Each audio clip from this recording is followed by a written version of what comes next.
अगर आपको 5 मिनट भी दे दो किसी के बारे में कुछ बोलने के लिए तो उसकी कमी निकालने में मिनट हमारे को नहीं लगेगा। मगर आप कहो कि 5 अच्छाइयाँ बता दो तो सोचनी पड़ेगी अच्छाई क्या है इसमें। आज आपके माता पिता का दर्द, हर एक माता पिता का जो सबसे बड़ा दर्द होता है वो यही होता है कि हमारे बच्चे हमारे नहीं सुनते, हमारा कहना नहीं मानते, हमारी रिस्पेक्ट नहीं करते। आज के जो जनरेशन है वो क्या बनती जा रही है? यही सब तो बनती जा रही है, स्वार्थी, लोभी, डींग मार, निंदक। और उसी में से आता है माता पिता की आज्ञा टालने वाले, जिनका आप अपमान कर देते हो, जिनको आपके मन में जो कुछ होता है आप बोल देते हो। आप ये मत सोचना कि आप अपने माता पिता को बोल रहे हो। याद रखना, वो परमेश्वर के रिप्रेजेंटेटिव हैं। वो संसार में आपके ऊपर ठहराए गए हैं कि वो आपका लालन पालन करे, आपको शिक्षा दे, आपको बड़ा करे।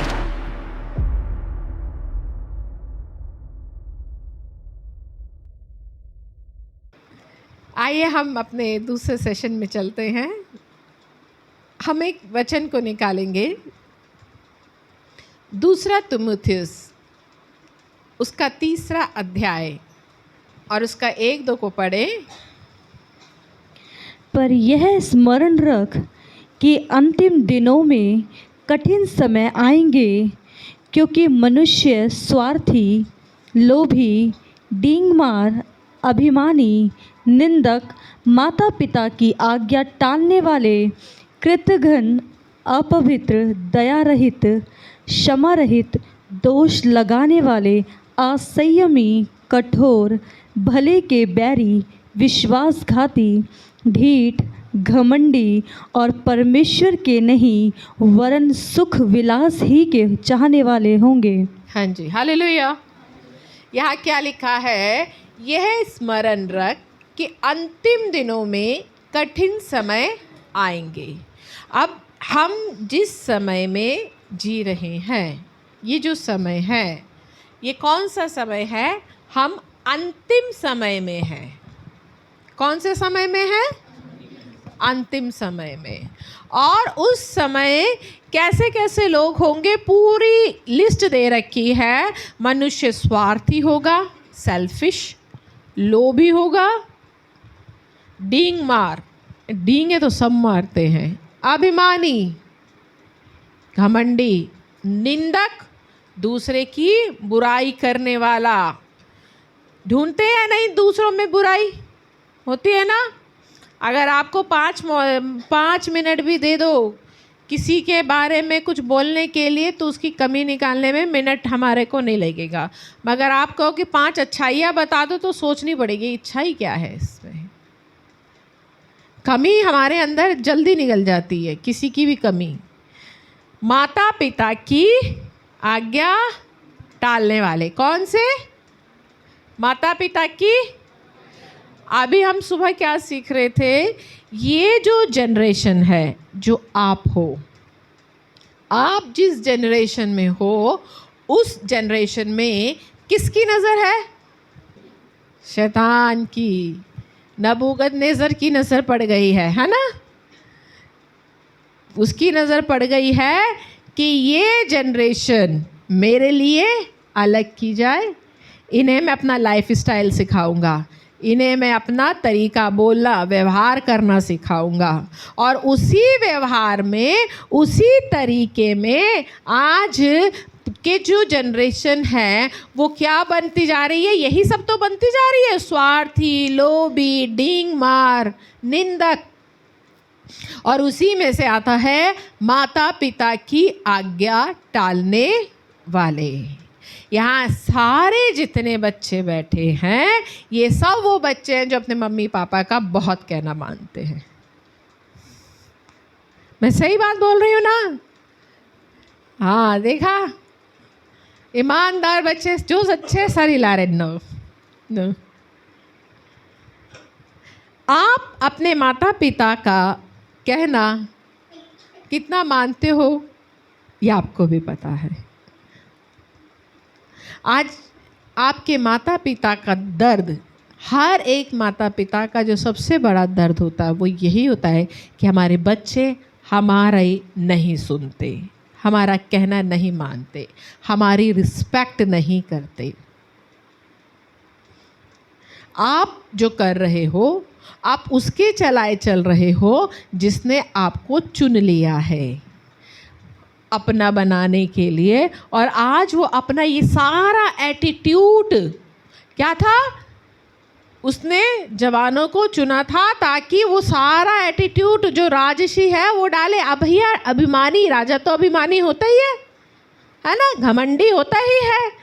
तुम्हारे अंदर भी कहीं ना कहीं आज की जनरेशन में बिना बात का घमंड होता, होते कुछ नहीं है मगर घमंड भरपूर रहता है कि मेरे जैसा कुछ कोई नहीं है ना। बुराई करने वाले निंदक हैं, वो तो किसी की भी बुराई करवा लो, कभी भी करवा लो। डींग मार, बड़ी बड़ी डींगे रियलिटी के धरातल पे होते नहीं है। बड़ी बड़ी बातें हवाई जहाज खरीदने की करेंगे,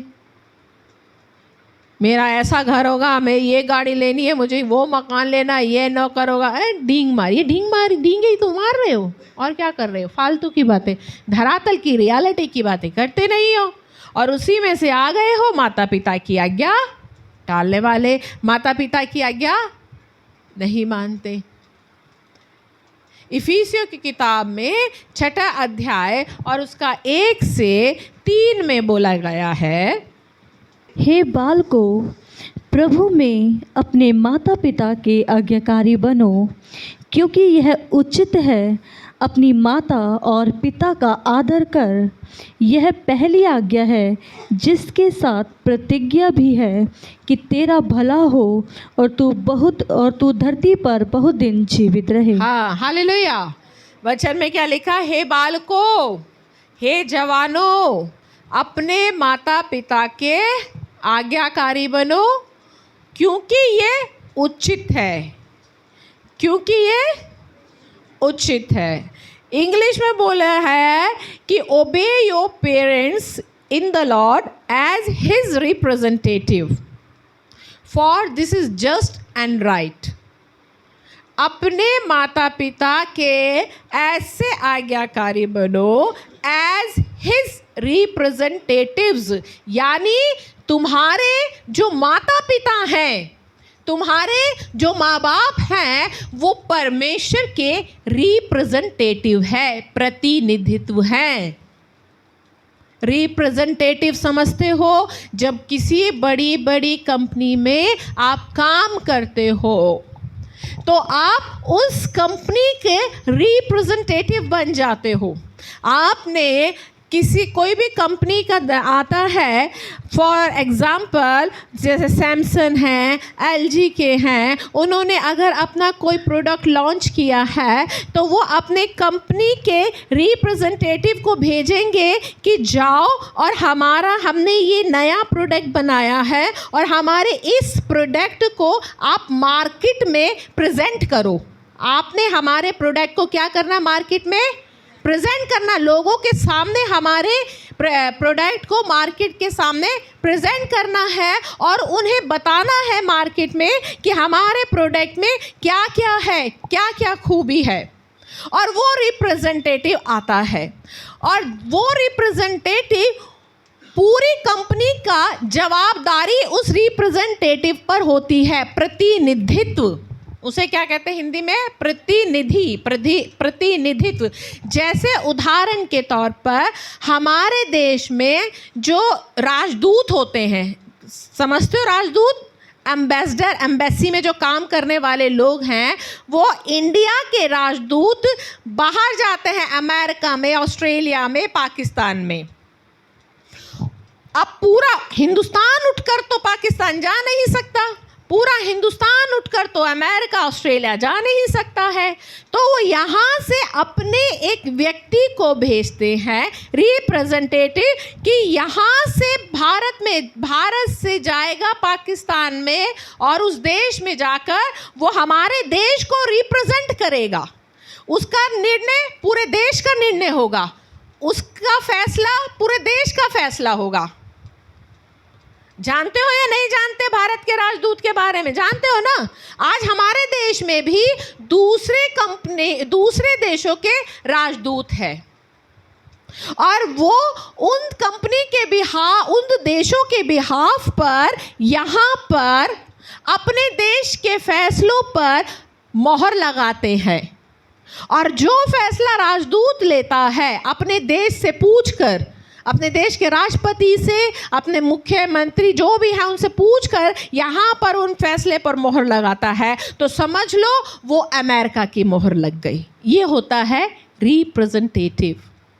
और माता पिता को क्या बोला गया? एज हिज रिप्रेजेंटेटिव, यानी माता पिता जो है, आपके जो माँ बाप है, वो परमेश्वर की ओर से ठहराए हुए राजदूत हैं परमेश्वर के। मेरी बात पल्ले पड़ी? पल्ले पड़ी? आपके जो माता पिता हैं, जिनकी बात आज आप नहीं मानते हो, नहीं सुनते हो, जिनका आप अपमान कर देते हो, जिनको आपके मन में जो कुछ होता है आप बोल देते हो, आप ये मत सोचना कि आप अपने माता पिता को बोल रहे हो। याद रखना, वो परमेश्वर के रिप्रेजेंटेटिव हैं। वो संसार में आपके ऊपर ठहराए गए हैं कि वो आपका लालन पालन करें, आपको शिक्षा दें, आपको बड़ा करें। माँ 9 महीने तक एक बच्चे को अपने गर्भ में रखकर चलती फिरती सारे काम करती है, और वही बच्चा जब बड़ा हो जाता है तब वो माँ को ही शिक्षा देता है, माँ को ही सुनाता है। जब एक औरत बच्चे को जन्म देती है, बताते हैं औरत का दूसरा जन्म होता है, वो मौत के मुंह से बाहर आती है, क्योंकि प्रसव पीड़ा में जिस समय वो बच्चे को जनती है, उस पीड़ा में उसके बहुत ज़्यादा चांसेस होते हैं कि वो ख़त्म हो सकती है, उसके प्राण जा सकते हैं। इतनी ज़्यादा पीड़ा सहकर वो एक बच्चे को जन्म देती है, मगर वही बच्चा बड़ा होता है और अपनी माँ को शिक्षा देता है, माँ को बातें सुनाता है, उसकी बात नहीं सुनता। यीशु मसीह ने भी पीड़ा उठाई, दर्द सहा, वो प्रसव की पीड़ा से निकला है वो भी, और उसने हमें जन्म दिया है एक माँ के समान। जैसे एक माँ पीड़ा उठाती है, वैसे ही यीशु मसीह ने भी वो पीड़ा उठाई है। इसीलिए माता पिता को परमेश्वर का रिप्रेजेंटेटिव बोला गया है कि जैसे यीशु मसीह ने पीड़ा उठा के हमें जन्म दिया है, हमारी माँ भी वैसे ही हमें जन्म देती है। इसीलिए बोला गया अपने माता पिता का आदर कर, क्योंकि ये उचित है, क्योंकि ये उचित है, ये राइट है, ये वर्दी है, ये बिल्कुल सही। अगर आप अपने माता पिता का आदर कर रहे हो कि तेरा भला, इसके साथ में प्रतिज्ञा भी जुड़ी है। ये एक आज्ञा है। पहली तो क्या है? आज्ञा। आज्ञा क्या है? अपने माता पिता का आदर करना। और इसके साथ प्रतिज्ञा क्या जुड़ी है? जिससे तेरा भला हो और तू धरती पर बहुत दिन तक जीवित रहेगा। यानी जब आप अपने माता पिता का आदर करते हो, रिस्पेक्ट करते हो, उनका कहना मानते हो, आप अपने कामों पर आशीष पाते हो, आप अपने जीवन पर आशीष पाते हो। आपको लगता है हमारे मम्मी पापा तो अलग दुनिया के हैं, वो तो अलग ही दुनिया की बातें करते हैं, इन्हें तो कुछ समझ में नहीं आता, इसीलिए हम अपनी चलाते हैं। एक ज़माना था, बच्चे अपने माता पिता के इतने आज्ञाकारी होते थे, जो उनके माता पिता बोलते हैं वो वैसा करते थे, उनकी बात पर वो सवाल नहीं उठाते थे, वो चू नहीं करते थे। जब इसहाक का बलिदान चढ़ाना था, अब्राहम ने अपने बेटे से बोला, गधे पे काठी कस, लकड़ियाँ ले और मेरे साथ चल। उसने अपने पिता से सवाल नहीं किया कि पिता कहाँ जाना है पापा, जबकि उसे ये नहीं पता कि मुझे बलि करने चलाने के लिए लेकर जा रहे हैं। जबकि हम दूसरी किताबों को पढ़ते हैं, यशेर की किताब को भी, तो वहाँ पर उसे पता था कि मेरे पापा मुझे बलि चढ़ाने के लिए लेकर जा रहे हैं। उसे पता था कि मेरे पापा मुझे लेकर जा रहे हैं ताकि मैं बलि चढ़ाया जाऊं, और उसने एक सवाल चूं से चा नहीं करी। और अगर आज की जनरेशन को ये नौबत आ जाए तो वो उल्टा अपने पापा की बलि चढ़ा देगा। हैं, आया था मेरी बलि चढ़ाने के लिए मेरा पापा, मैंने ही चढ़ा दिया। कौन ऐसा है जो अपने माता पिता के एक कहने पर मरने को भी तैयार हो जाए? उस समय उसको ये नहीं पता था कि परमेश्वर, वो ये नहीं सोचा कि मुझे परमेश्वर के आत्मा ने मेरे पापा को बोला है। उसने कहा कि मेरे पिता ने अगर ये बोला है तो मुझे बलि चढ़ने के लिए तैयार है। हम भी जब बच्चे थे ना, अगर आप अपने माता पिता से बात करोगे ना, पूछोगे, तो वो बताएंगे कि उस ज़माने में उनका बचपना कैसा था। वो अपने मम्मी पापा के सामने कुछ बोल नहीं सकते थे। वो टाइम था, कभी भी मम्मी पापा का मन किया एक झपड़ दिया, कुछ नहीं कर सकते थे। मगर आज के बच्चे पर अगर हाथ उठाओ तो वो क्या करता है, घर छोड़कर चला जाता है। कितने ऐसे केसेस सुनने में आए हैं जहां माता पिता ने डांटा। अभी बीते दिनों न्यूज़ में आया कि एक माँ ने अपने बच्चे को मोबाइल पर गेम खेलने के लिए डांटा तो उसने फांसी लगा ली। सुना आपने ये केस, है ना? बताओ, गेम के लिए डांटा। आज माँ बाप के पास वो अधिकार भी नहीं रहा कि अपने बच्चे को वो डांट सके, वो अपने बच्चे को कोई शिक्षा दे सके, क्योंकि आज बच्चे जो हैं वो माँ बाप बन चुके हैं। बच्चों ने क्या ले ली है? माँ बाप की जगह। फैसला करने की जगह किसने ली है? माँ बाप की जगह। अगर उन्हें आज प्रभु में आना भी है तो वो सोचेंगे अगर बच्चे जाएंगे तो हम जाएं, अगर हम नहीं जाएंगे तो हम क्या करेंगे चर्च जाकर। बच्चे अलाउ करें तो हम चर्च जाएं। बच्चे अलाउ नहीं कर रहे हैं। आज जो घर की लगाम है वो बच्चों के हाथ में है, आज वो माँ बाप के हाथों में तो है ही नहीं।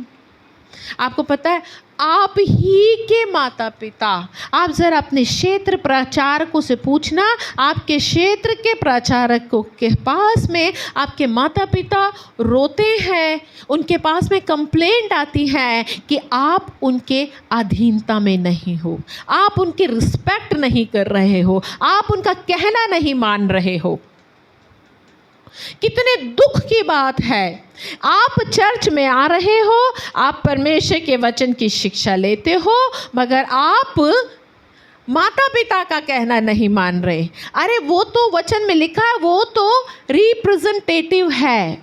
जिस परमेश्वर को आपने देखा नहीं है, आप उसकी आज्ञाकारिता में चलने की बात करते हो, और जिस रिप्रेजेंटेटिव को परमेश्वर ने आपके लिए रखा है आप उसकी आज्ञाकारिता में नहीं चलते हो, तो आप ये कैसे कह सकते हो कि मैं परमेश्वर की आज्ञाकारिता में हूँ? वो परमेश्वर तो आपको दिखाई नहीं दे रहा। दिखाई देता है? दिखाई दिया? तो आप उसकी आज्ञाकारिता में, उसकी अधीनता में कैसे चल सकते हो? और वचन में माता पिता को परमेश्वर का रिप्रेजेंटेटिव बोला गया है। वो परमेश्वर को रिप्रेजेंट कर रहे हैं, क्योंकि जैसे परमेश्वर ने दुख उठाकर हमें जीवन दिया, वैसे ही हमारे माता पिता भी दुख उठा के हमें पालते हैं, हमारी खुशी का ख्याल रखते हैं, हमारे लिए आंसू बहाते हैं। आप उनकी अधीनता में नहीं हो तो आप परमेश्वर की अधीनता में कैसे आ सकते हो? वो तो आपको दिखाई दे रहे हैं परमेश्वर के रिप्रेजेंटेटिव। कैसे आपको, जब आप बच्चे थे, आपको तो सूखे पे सुलाकर आपकी माँ गीले में सोई, आपका पेट भरा, खुद आधा रोटी खाकर आपने गुजारा कर लिया होगा, आपकी ज़रूरतों को पूरा किया, मगर अपनी ज़रूरतों को मारा। ये वो होते हैं माता पिता। वो रिप्रेजेंटेटिव है, वो परमेश्वर को प्रेजेंट कर रहे हैं आपके सामने। परमेश्वर का प्यार जैसे परमेश्वर का प्यार है ना, वो प्यार हमारे माता पिता रिप्रेजेंट करते हैं, और हम उनकी अधीनता में नहीं चलते, और हम सपने देखते हैं बड़ा आदमी बनने के। जो व्यक्ति अपने माता पिता की आज्ञाकारिता में नहीं है, उनका आदर नहीं करता। आप ध्यान रखें, ये मैं नहीं कह रही, मगर परमेश्वर के दासों को उनकी, जब मैंने इस वचन के विषय में जब मैंने बहुत से परमेश्वर के दासों की स्टेटमेंट्स को पढ़ा, उनकी स्टेटमेंट को सुना, तब उन्होंने बताया कि अगर जो व्यक्ति अपने माता पिता का आदर नहीं करता है, वो परमेश्वर का आदर नहीं कर रहा है, वो परमेश्वर का अनादर कर रहा है। अगर आप अपने माता पिता के विरोध में हो, आप परमेश्वर के विरोध में हो। आप माता पिता से बहसबाजी कर रहे हो, आप परमेश्वर से बहसबाजी कर रहे हो। अगर आप अपने माता पिता की नहीं सुन रहे हो, तो आपकी उम्र गुजर जाएगी, आप परमेश्वर की सुन ही नहीं सकोगे। आप में से कितने लोग चाहते हैं कि मैं परमेश्वर की आवाज़ को सुनूं? चाहते हो ना? उससे पहले माता पिता की सुनना शुरू कर दो। जब आप माता पिता की सुनना शुरू कर दोगे ना, परमेश्वर उनसे बात ही नहीं करता है। जो अपने माता पिता का अनादर पे अनादर, उनकी आज्ञा को टालते रहेंगे, वो जीवन भर अपने परमेश्वर की आवाज़ को सुन भी नहीं सकेंगे। आप याद रख लेना, ये मैं नहीं कह रही हूँ, ये मैंने उन परमेश्वर के दासों की स्टेटमेंट्स को निकाल कर मैंने पढ़ा है और मैं आपके लिए लेकर आई हूँ। उन्होंने एक गवाही दी। एक व्यक्ति था, वो अपने जीवन में लगातार उसने बहुत स्ट्रगल किया, बहुत प्रयास किया, अपने जीवन में बार असफल हो रहा था। जीवन में लगातार उसके असफलताएं बनी हुई थी। वो इसलिए क्योंकि अपने माता पिता के टाइम पर उसने अपने माता पिता का आदर नहीं किया, उनकी बात नहीं सुनी, अपनी मर्जी के हिसाब से चला। जैसा माता पिता कहते थे वो उनकी कभी नहीं सुनी। और जब उसके पिता का डेथ हो गई, तब वो कब्र में गया, कब्र में लगातार जाता रहा, अपने पिता की कब्र में माफ़ी मांगता रहा अपने पिता से उस व्यवहार के लिए जो उसने अपने पिता के साथ किया था। क्योंकि उसने अपने पिता, अपनी माँ के अपने व्यवहार के द्वारा उनको दुख दिया, उनको चोट पहुँचाई। लगातार कब्र में जाकर उनसे माफ़ी मांगता रहा, और जब तक उसके मन में शांति नहीं आ गई, वो लगातार इस प्रयास को करता रहा, और उसके बाद में उसको सफलता मिली। माता पिता का मन को दुखाना बहुत बड़ी बात होती है, आप याद रखिए। आज आपको लगता है हमारे मम्मी पापा तो भैया उनको बात तो समझ में नहीं आती है, वो ऐसे ही बोल देते हैं। देखिए, आदर का मतलब ये बात नहीं है, आप याद रखना, आदर अलग होता है, माता पिता की बात मानना अलग बात होती है। बहुत बार ऐसा हो सकता है कि आपके माता पिता बहुत सी जगहों पर कहीं गलत भी हो सकते हैं, क्योंकि वो भी एक मनुष्य ही है। जैसा प्रभु यीशु मसीह ने मत्ती की किताब उसका 23 अध्याय में बोला है। 23 अध्याय निकालो, उसका 1 और 2 पद, 2-3 पढ़ो। शास्त्री और फरीसी मूसा की गद्दी पर बैठे हैं, इसीलिए वे तुमसे जो कुछ कहें वही करना और मानना, परंतु उनके से काम मत करना, क्योंकि वे कहते तो हैं पर करते नहीं। हाँ, बस, हालेलुया। प्रभु यीशु मसीह ने अपने चेलों को क्या बोला था? शास्त्री और फरीसी मूसा के गद्दी पर बैठे हैं। यानी उस समय के जो शास्त्री और फरीसी थे, वो कौन से पद पर आसीन थे? मूसा यानी महायाजक की गद्दी पर, वो उस ऑनरेबल सीट पर, उस पद पर विराजमान थे जहां ज़रूरी है कि आप उस अधिकार की रिस्पेक्ट करो, क्योंकि वो उस सीट पर बैठे हैं, परंतु उनके से काम मत करना, मगर उनकी मानना ज़रूर, मगर उनके से काम मत करना। हो सकता है बहुत सी जगहों में आपके माता पिता गलत हो सकता है उनका कोई फैसला आपको पसंद ना आए, मगर इसका ये मतलब बिल्कुल भी नहीं है कि आप उनका अपमान करें। इसका ये मतलब बिल्कुल नहीं है कि आप उनकी बात को सुने ही नहीं। अगर वो आपसे कोई बात बोल रहे हैं, यीशु मसीह ने क्या उनकी बात को क्या लिखा है, उनकी बात को भूल गए।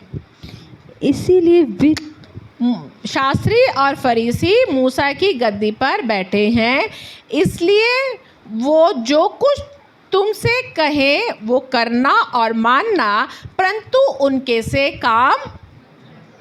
हो सकता है आपके माता पिता जिस लाइफस्टाइल को जी रहे हैं वो सही नहीं है, आप मत करना ऐसा गलती, क्योंकि वो भी मनुष्य ही हैं, उनके अंदर भी बहुत सारी कमियां हो सकती हैं, बहुत सारी बातें उनके जीवन में हो सकती हैं जो परमेश्वर की दृष्टि में ग्रहण योग्य नहीं है, मगर वो उस समय उस गद्दी पर बैठे हैं जहां आपको उस गद्दी का, उस पोजीशन का आपको आदर करना है। आप उनकी बात से सहमत नहीं हो, आप मत मानो, मगर आपके आदर में, आपकी रिस्पेक्ट में, जो रिस्पेक्ट आप अपने माता पिता को देनी चाहिए, उस रिस्पेक्ट में आपकी कमी नहीं होनी चाहिए। आज बहुत से ऐसे बच्चे हैं जिन्हें लगता है कि हम अपने माता पिता का आदर करते, वो अपने माता पिता से झूठ बोलते हैं। कितने ऐसे बच्चे हैं जो कमाते हैं और अपने माता पिता को अपनी कमाई में से कुछ नहीं देते, माता पिता को पता ही नहीं है कि मेरे बेटा मेरी बेटी क्या कमा रहे हैं, झूठ बोल रखा है। आप याद रखो, इस बात को गांठ बांध लो कि आपके जो माता पिता है ना, वो अभी मैंने बताया क्या है, परमेश्वर के रिप्रेजेंटेटिव हैं, परमेश्वर के प्रतिनिधित्व हैं। आप अगर अपने माता पिता से अपनी कमाई के विषय में झूठ बोल रहे हो, आप जा कहीं माता पिता को कहीं बोला है और आप कहीं और जा रहे हो, आप झूठ बोल रहे हो अपने माता पिता से, आप किसी से झूठ नहीं बोल रहे हो, आप खुद परमेश्वर के रिप्रेजेंटेटिव से झूठ बोल रहे हो। अभी मैं फिर बोल रही हूँ, बहुत सी जगहों पर संभव है आपके माता पिता गलत हो सकते हैं, मगर उस गलत बात में आप उनका साथ ना दें।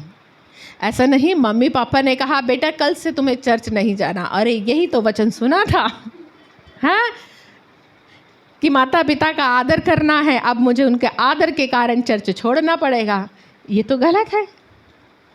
यहाँ पर आपको अपने माता पिता को समझाना है, संघर्ष करना है, मगर उसके बदले में उनके साथ में ज़ुबान दराजी नहीं करनी, बदतमीज़ी नहीं करनी। अगर आपके माता पिता किसी और कार्य के लिए आपको मना कर रहे हैं तो उचित है कि आप उनकी बातों को सुनो, उनको मानो, क्योंकि उसके साथ में प्रतिज्ञा, अगर आप सफल होना चाहते हैं, याद रख लीजिए, अगर आप अपने जीवन में कुछ पाना चाहते हैं, कुछ बनना चाहते हैं, तो उस परमेश्वर के द्वारा ठहराए हुए पद का, जो परमेश्वर ने माता पिता का ठहराया है, वो आप उसका आदर करें।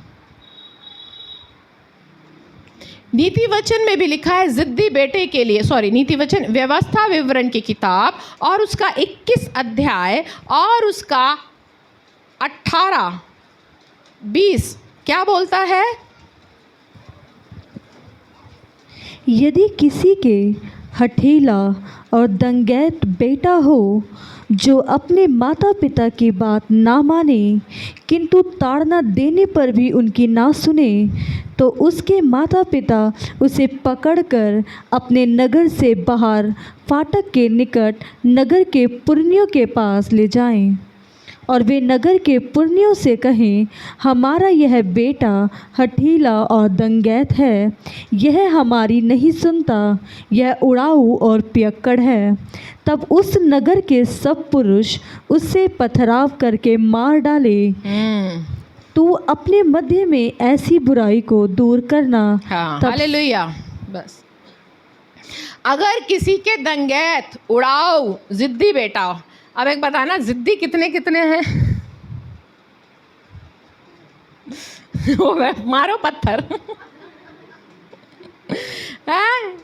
करते हो या ना जिद? अपनी जिद चलानी, घर वालों की नहीं सुननी, जो बोल रहे बोलने दो, जो अच्छा लगेगा वो करेंगे। करते हो या नहीं जिद, है ना? और पुराने नियम में परमेश्वर ने क्या बोला? ऐसे बच्चे को क्या करना है? पत्थर मारा जाए।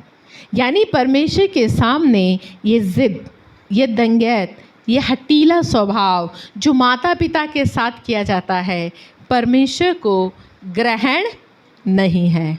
उसको मारा जाए, ये परमेश्वर ने ठहराई हुई है सज़ा। आप सोचो, अगर आप परमेश्वर के इस वचन को मानेंगे तो अब तक तो आपको पत्थर मार देने चाहिए थे, मगर माता पिता अरे हल्का सा भी चाटा लग जाए तो उसे सहलाते हैं, क्यों मार दिया? माता पिता को दुख होता है। आप सोचिए, परमेश्वर की नज़र में ये स्वभाव, जिस स्वभाव में आज की जनरेशन चल रही है, वो जनरेशन, वो स्वभाव परमेश्वर के सामने कितना ज़्यादा घृणित है। जिद करना, झूठ बोलना, अपनी चलाना है, उनका अपमान करना, तुम्हें कुछ नहीं पता, तुम चुप रहो, तुम्हें कुछ नहीं आता, ये सब बातें बोलना। अब आप ये बता दो दिल से, क्या आप ऐसी बातें अपने पेरेंट्स से बोलते हैं या नहीं बोलते?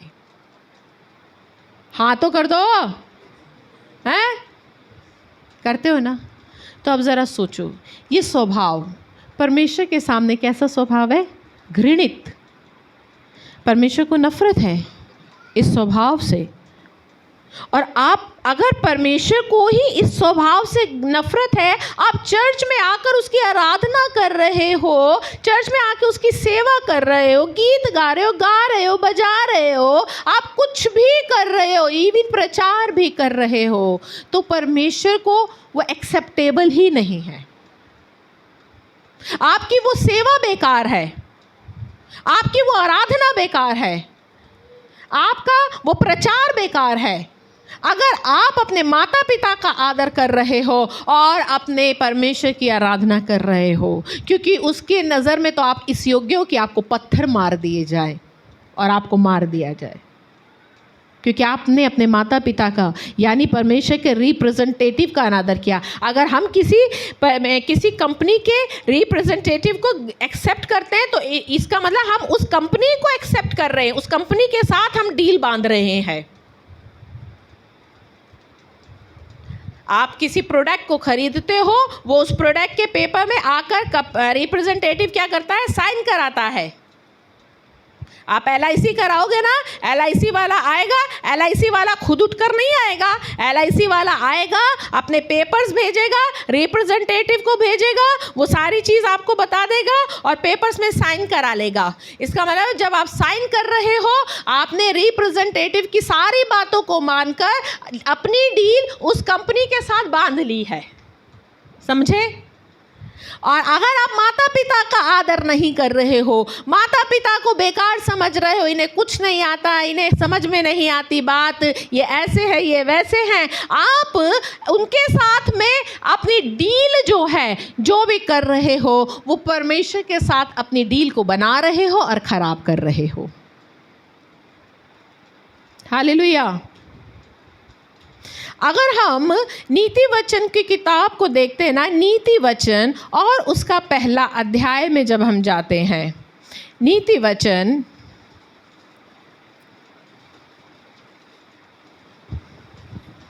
उसका पहला अध्याय, नीति वचन 1 से 6 में उसने अपने नीति वचन का इंट्रोडक्शन दिया है।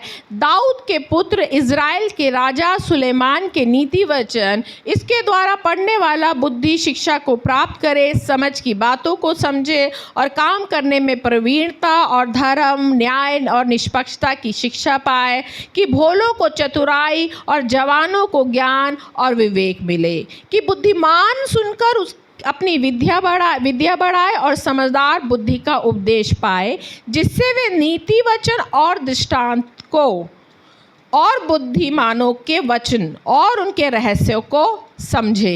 ये 1 से 6 उसने इंट्रोडक्शन दिया है, इससे पहले कि वो अपने नीति वचन लिखता। और उसने 7वें पद में अपने नीति वचन को शुरुआत दी है। 7वें पद से उसने अपने नीति वचन लिखने शुरू किए, और जब 7 पद को लिखता है तो सबसे पहला स्थान वो परमेश्वर को देता है। यहोवा का भय मानना बुद्धि का मूल है, बुद्धि और शिक्षा को मूढ़ ही लोग तुच्छ जानते हैं।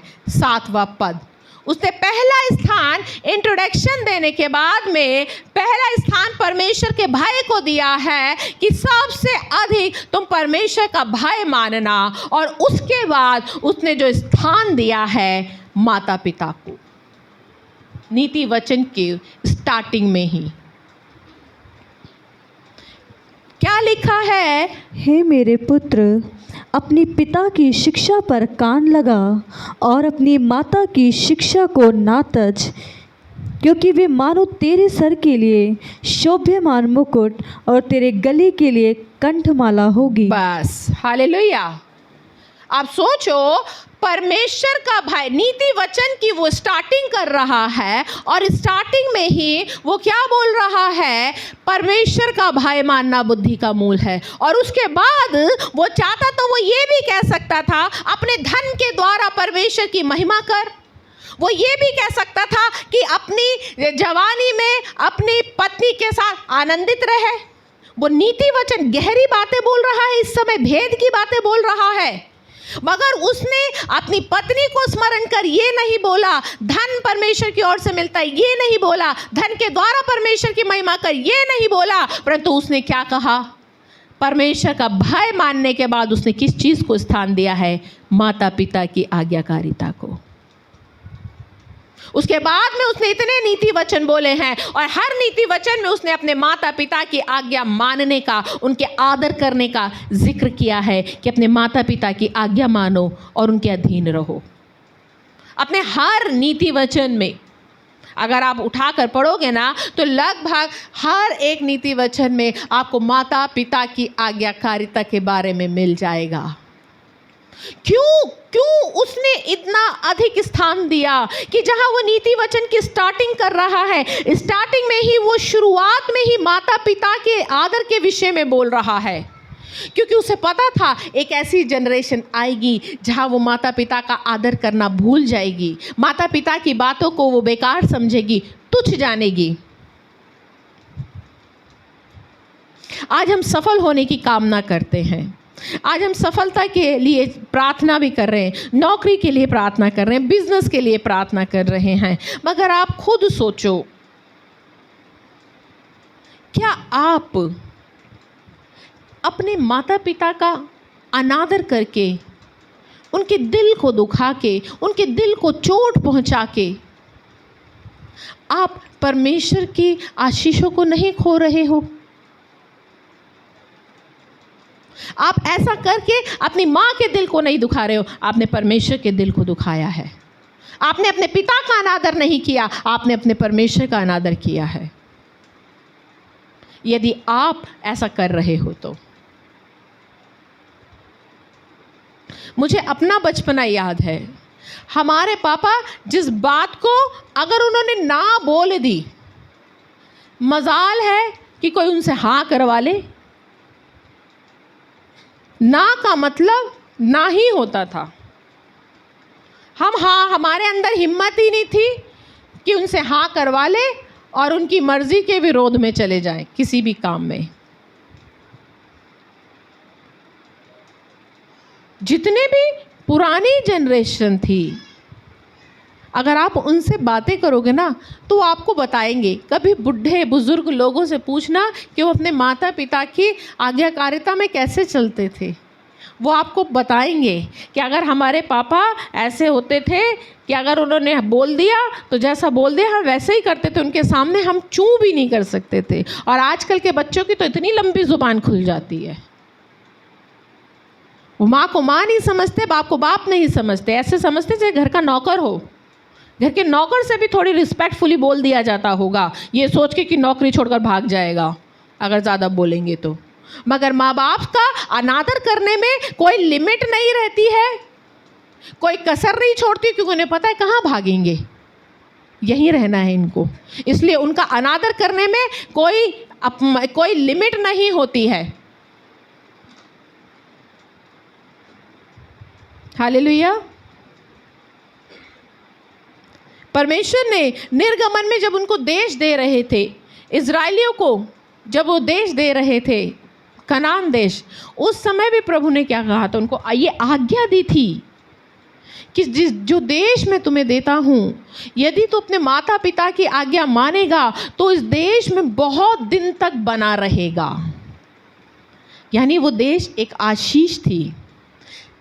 आज हर एक जन आशीष आशीष आशीष का भूखा है, प्यासा है, चाहता है। काम में सफल होना, बिजनेस में सफल होना, मैरिज लाइफ में सफल होना, मेंटली सफल होना, हर चीज़ में वो सफल होना चाहता है। अगर नहीं चाहता तो सिर्फ एक माता पिता का आदर करना नहीं जानता, वो नहीं चाहता। अगर आप माता पिता का आदर नहीं करेंगे तो आप अपने जीवन में कैसे सफल होंगे? आपके स्ट्रगल के दिन बढ़ते चले जाएंगे। आप जो स्ट्रगल कर रहे हो अपनी लाइफ में वो कम नहीं होंगे, वो बढ़ते और बढ़ते और बढ़ते चले जाएंगे। जैसे मैंने अभी आपको गवाही दी एक व्यक्ति की, ये सच्ची गवाही है। वो अपने जीवन में लगातार असफलताओं को देख रहा था, लाइफ में फेलियर फेलियर फेलियर, क्योंकि उसने कभी अपने माता पिता का आदर नहीं किया। मगर माफ़ी भी मांगी तो कब? कब्र में जाकर। अगर जीते जी उसने माफ़ी मांग ली होती तो उसके जीवन में इतनी असफलताओं की नौबत नहीं आती। आज अगर आपके जीवन में कहीं भी फेलियर आ रहा है, आप स्ट्रगल कर रहे हो, तो आप सोचो कहीं आप भी अपने जीवन में उस रिप्रेजेंटेटिव का अनादर तो नहीं कर रहे हो जिसको परमेश्वर ने आपके ऊपर ठहराया है। सभा उपदेशक में क्या बोला? अपनी जवानी के दिन आनंद कर। अभी मैंने बताया आपको किन किन चीज़ों का आनंद करना है। वो परिवार, वो माता पिता जो आपको दिए गए हैं। कितने ऐसे अनाथ बच्चे हैं जिनके पास में माँ नहीं है, जिनके पास में पिता नहीं है, उनके पास में घर नहीं है, उनके पास में भाई बहन नहीं है। आपको परमेश्वर ने घर दिया है, आपको माँ दी है, बाप दिया है, बहन भाई दिए हैं, आप उसका आनंद नहीं कर रहे हो। आप आनंद ढूंढते हो संसार की चीज़ों में। बहुत से लोगों को घर अच्छा ही नहीं लगता। कई बार लोगों से बात होती है, वो बाहर इतने अच्छे रहते हैं, इतने मिलनसार रहते हैं, इतने सेवादार रहते हैं कि जैसे बस उन्हें कुछ भी बोलो सेवा का काम। चर्च में तो भैया कूड़ा भी उठा लेंगे, कोई बाहर थप्पड़ भी मारेगा उसको भी कुछ नहीं बोलेंगे, मगर घर में घुसते उनके सींग निकल जाते हैं। सारा आनंद बाहर के लिए है, घर वालों के लिए कोई आनंद नहीं है, कोई सहन शक्ति नहीं है। आप इस बात का तो आनंद ही नहीं ले रहे हो। मेरा घर है, मुझे माँ बाप दिए, बहन भाई दिए, मुझे उन चीज़ों का आनंद लेना है। और परमेश्वर इन्हीं बातों का तो न्याय करेगा। अभी सुबह बताया ना मैंने आपको, इन्हीं सब बातों का वो न्याय करेगा, आपसे हिसाब लेगा। माँ दी थी मैंने तुम्हें, पिता भी दिया था, और नीति वचन में बोला भी था अपनी माँ की शिक्षा को ना छोड़, अपने पिता का अनादर मत कर। मगर तुमने संसार के एंजॉय के चक्कर में मेरे उन रिप्रेजेंटेटिव्स को अपमानित करते गए हो, उनकी बात नहीं मानते गए। वो बार बार कहते थे बेटा ये मत कर, बेटा मत चला, मत जा, मत बेटा ऐसा मत कर, मगर उसकी एक नहीं सुनी तुमने। उल्टा उसी को सुनाते गए जिसने तुम्हें जन्म दिया, जिसने तुम्हें पाला, मैंने ही उनको ठहराया था। वो इन सब बातों का तो आपसे हिसाब लेगा।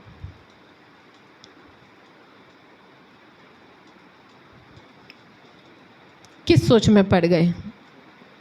ये तो बड़ा खराब वचन है। सुबह वाला तो थोड़ा सही भी था, है ना? अब मम्मी पापा की हाँ में हाँ ही मिलानी पड़ेगी। अब यही सोच रहे होंगे अभी मैंने आपको क्या बताया। यीशु मसीह ने क्या कहा था? मत्ती 22 में, मैं भूल गई क्या कहा। हाँ, वो लोग मूसा की गद्दी पे बैठे हैं, जो बात बोले मानना, यानी उनका आदर करना, मगर उनके से काम नहीं करने। आपके माता पिता आपके ऊपर ठहराए हुए वो रिप्रेजेंटेटिव्स हैं जिनका आपको आदर करना है। बुद्धिमान पुत्र अपने पिता की शिक्षा को सुनता है, मूढ़ अपने पिता की शिक्षा का तिरस्कार करता है। जो बुद्धिमान होता है वो अपने पिता की शिक्षा को क्या करता है? सुनता है। और मूढ़ क्या करेगा? उड़ा देगा उसे। अरे इनका तो काम है कहना, छोड़, है या नहीं? अरे इनका तो हर समय चिक चिक करना है। ये बुद्धिमानी नहीं है। करते हो नहीं करते अपनी मम्मी के साथ? हर समय मम्मी का चिक चिक चिक चिक चिक चिक लगी रहती है, बोलती रहती है। मम्मी का तो काम है। ये मूढ़ता है, ये बुद्धिमानी नहीं है। बुद्धिमानी क्या करता है? बुद्धिमान सुनता है वो। अगर आप बुद्धिमान बनना चाहते हो तो सुनो अपने माता पिता की, वो क्या कह रहे हैं, आपको क्या सिखा रहे हैं, उसमें आपके लिए कितना अच्छा छुपा है, कितना बुरा छुपा है। उनकी भावना को देखो, वो किस भावना से आपको सिखा रहे हैं, किस भावना से वो आपको बोल रहे हैं। अगर वो कह रहे हैं ना बेटा फ़ोन मत चला, तो मत चलाओ। अगर वो बोल रहे हैं ना बेटा सो जा, तो बात को मानो उनकी। समझो कि सोने का टाइम हो गया है, या अब रात भर फ़ोन चलाने का, चैटिंग करने का टाइम नहीं रहा, अब सो जाओ। अगर वो आपसे कोई बात बोल रहे हैं, उनका आदर करो, वो ठहराए हुए हैं आपके ऊपर।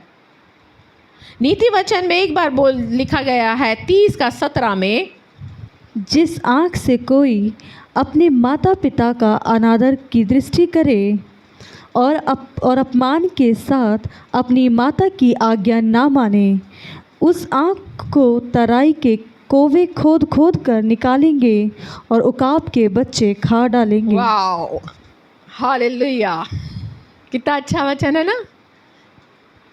सबकी बाइबल में लिखा है, जरा जोर से पढ़ने, सब पढ़ो, 1 2 3।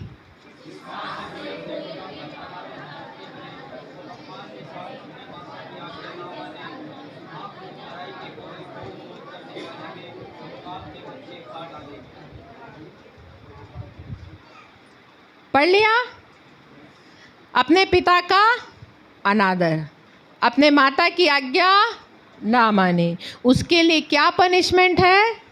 उसकी आँख, उस आँख को तराई के कौवे, मैंने बड़ा ढूंढा तराई के कौवे, हर बार पता कौन निकल कर आ रहा था?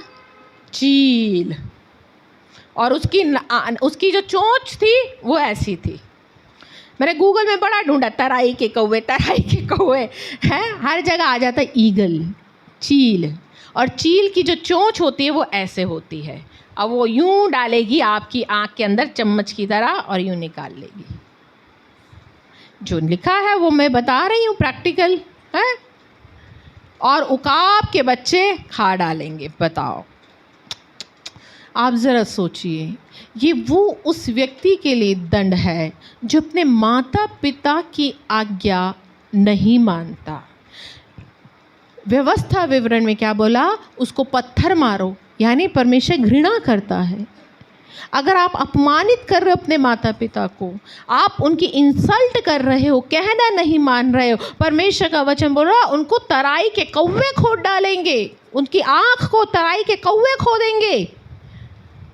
यानी आज की जो जनरेशन है, आज की जो युवा पीढ़ी है, जो कहीं ना कहीं अपने माता पिता का ऐसे ही अनादर करती है, डिसरिस्पेक्ट करती है, उनका कहना नहीं मानती है, उनके साथ परमेश्वर की नज़र में ये न्याय है कि उनके साथ ऐसा हो। अगर आपकी आंख को तराई के कौवे खोदेंगे, चील के बच्चे खाएंगे आपको, तो ये परमेश्वर की दृष्टि में न्याय होगा। फिर आप परमेश्वर से माफ़ी भी मांगोगे तो वो नहीं होगी, क्योंकि आपने अपने माता पिता का अनादर किया था।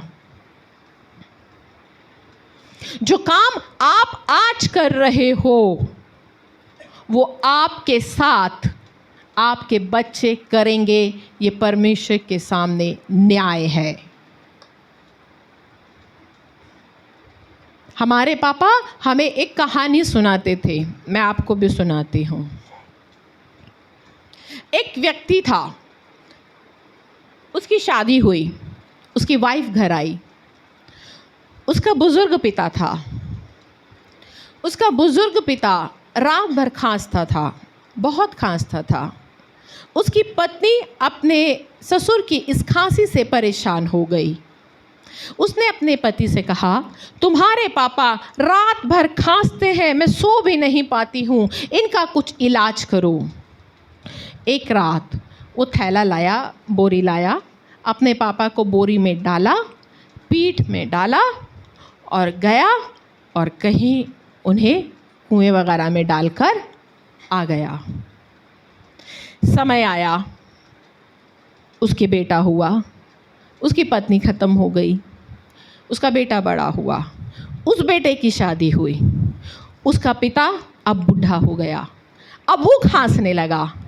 उसकी पत्नी आई, उसकी पत्नी भी अब अपने ससुर की उसी खांसी से परेशान होने लग गई। उसने भी अपने पति से बोला कि तुम्हारे पापा रात भर खांसते रहते हैं, हम बड़ा परेशान हो रहे हैं। ऐसा होता है या नहीं होता? जब पत्नी आती है तो अपने पति से नई नई कंप्लेंट करती, तुम्हारे पापा ऐसे, तुम्हारी मम्मी ऐसी, तुम्हारी मम्मी ऐसे बोलती है, तुम्हारी मम्मी ऐसे देखती है, ऐसे करती है ना? ऐसा होता है भाई, हर घर में होता है। उसकी बीवी ने भी उससे कंप्लेंट करी। अब वो भी अपने पिता का बेटा था, वो भी रात को आया, बोरी लाया और अपने पिता को बोरी में डाला और उठाकर चलने लगा। अचानक से बोरी में से आवाज़ आती है, बेटा मेरी एक बार बात सुन ले। अब बेटा था, उसका मन पसीज गया, पापा ने बोला है, उसने बोरी खोली, अपने पिता को निकाला। उसके पिता ने बोला, जो तू आज कर रहा है मेरे साथ भी ऐसे ही हुआ था। तेरी माँ शादी होकर आई थी, तेरी माँ, मेरे पापा खांसते थे, वो हमेशा कंप्लेंट करती थी। मैं अपनी पत्नी की बातों में आकर अपने पिता को बोरी में डालकर ऐसे ही छोड़ कर आ गया, और आज ये बात मेरे साथ इसीलिए घट रही है क्योंकि मैंने अपने पिता के साथ ऐसा ही व्यवहार किया था। आज तू मेरे साथ कर रहा है, तू चाहे तो मेरे साथ ऐसा कर ले, मगर मैं ये नहीं चाहता कि जो तू मेरे साथ कर रहा है कल को तेरे बच्चे तेरे साथ ऐसा करेंगे, क्योंकि तू मेरे साथ कर रहा है, मेरे साथ भी वही हो रहा है जो मैंने अपने पिता के साथ किया था। वो बात उस बेटे को समझ आ गई कि मैं कहीं ना कहीं गलत कर रहा हूँ और मेरे साथ भी गलत होगा। उसने उसी समय अपने पिता को वापस घर लेकर चला गया और अपने पिता को रखा। जो हम करते हैं, जो आज आप अपने माता पिता के साथ कर रहे हो, वो आने वाले दिनों में आपके साथ घटने वाला है, आपके बच्चे घटेंगे। हर एक ज़माने में हर एक जनरेशन पिछली जनरेशन से कहीं ज़्यादा एडवांस और कहीं ज़्यादा स्मार्ट, तेज और बदतमीज़ बनती जा रही है। याद रखिए, अगर आप बीते सालों में जाओगे तो बीते सालों में जो बच्चे पैदा हुए वो अपने दादा, परदादा, दादा दादी, माँ बाप से कहीं ज़्यादा स्मार्ट पैदा हुए। वो बड़े हुए, उनके बच्चे हुए, उनके बच्चे जब हुए तो वो अपने माता पिता से ज़्यादा स्मार्ट, ज़्यादा चालाक पैदा हुए। फिर हम लोग पैदा हुए तो जब हमारी जनरेशन आई तो हम भी अपने माता पिता, अगर हमारे माता पिता से बोलो तो उनको हमारे ज़माने की बात समझ नहीं आएगी, वो अपने ज़माने की बोलेंगे, हम अपने ज़माने की बोलेंगे। आज हमारे बच्चे पैदा हुए हैं, वो अपनी जनरेशन के हैं, वो और जनरेशन के हैं।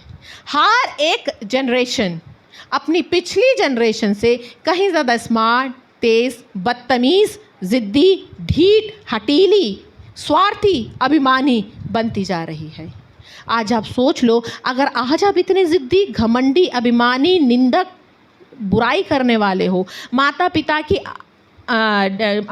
की आज्ञा टालने वाले हो, तो आपके बच्चे तो आपसे भी ज़्यादा तेज़ होंगे, क्योंकि वो नेक्स्ट जनरेशन होगी, वो आपको कुछ समझेगी भी नहीं। याद रख लेना, आप तो आज बड़े होकर अपमान कर रहे हो, वो तो बचपन से ही ऐसे होंगे कि वो आपका अपमान करेंगे, क्योंकि आपने वो बीज बोया है अपने माता पिता का अपमान करके। आपने परमेश्वर के वचन को अपने जीवन में पूरा होने दिया है, और वो वचन ये था कि आप अपने माता पिता का अपमान कर रहे हो, अनादर किया है, और आपने अनादर किया है, आपको भी अपमानित होना पड़ेगा। आपने डिसोबीडियंसी की है, आपके साथ भी डिसोबीडियंसी होगी। आप सोच लीजिए, आपको वो बहुत अच्छा समय मिला है। हमारे एक जानकार थे, हम उस समय बहुत छोटे थे, हम उन्हें नाना बोलते थे। वो हमारे घर पे आते थे, बहुत ही सीधे, बहुत ही हम्बल व्यक्ति, इतने सीधे, इतने हम्बल, मैंने आज तक ऐसे हम्बल देखे ही नहीं, इतने सीधे। अगर उन बुज़ुर्गों को अगर आप यहाँ बैठा दोगे तो यहाँ बैठ जाएंगे, अगर उनको आप पीछे बैठाओगे तो वो जाके ये नहीं कहेंगे मैं आगे बैठा हुआ था, मुझे पीछे बैठा दिया, कौन आया था। जैसे कई बार होते हैं ना, बुज़ुर्ग भी कंप्लेंट कर जाते हैं, है ना, चर्चेस में भी देखा होगा, अच्छा खासा मैं यहाँ खड़ा था, मुझे वहाँ जाके बैठा दिया। होता है, ऐसे लोग कंप्लेंट करते हैं। वो बुज़ुर्ग, उनके अंदर कंप्लेंट ही नहीं थी, उन्हें कौन कहाँ बैठा रहा है, कैसे खाने को दे रहा है, उनके अंदर कंप्लेंट नहीं थी। हम उन्हें नाना बोलते थे। एक दिन इतने हम्बल, इतने सीधे व्यक्ति अचानक से गायब हो गए।